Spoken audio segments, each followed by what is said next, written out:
Hello दोस्तों, नमस्ते, प्रणाम। मैं हूं किरण पटेल, आप सभी का स्वागत करती हूं अपने यूट्यूब चैनल पर। आज एक बहुत ही प्यारा नाच पर का गीत लेके आई हूं। कैसे लगेगा कमेंट में बताना। पसंद आए तो आप लोग जरूर से जरूर लाइक सब्सक्राइब करना, शेयर करना।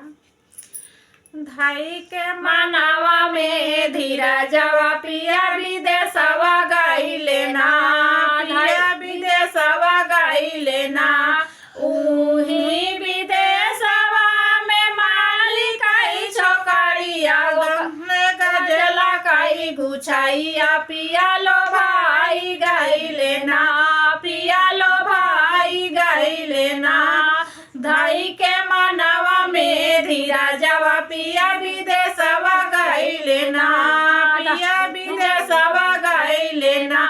उही विदेशवा में आई रखई छोकरिया ओकर दादिया कई दे चाहिए पिया लो भाई गई लेना, पिया लो भाई गई लेना।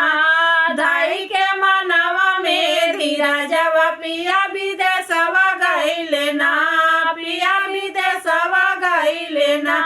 उही विदेशवा में कहाँ रखई छोकरिया ओकर काला सकई भराइया पिया लो भाई गई लेना, पिया लो भाई गई लेना।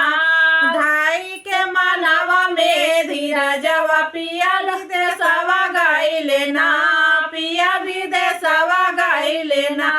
उही विदेशवा में लोहर कई छोकरिया जे करे गाठर कई चढ़ाइया पिया लो भाई गई लेना, पिया लो भाई गई लेना।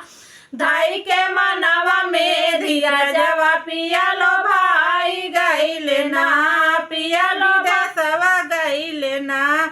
धाई के मनावा में धीरजवा पिया विदेशवा गई लेना, पिया विदेशवा गई लेना।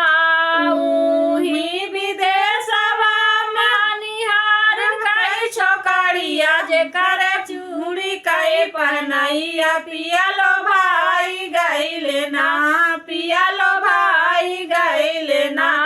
धाई के मनावा में धीरजवा पिया विदेशवा गई लेना, पिया विदेशवा गई लेना।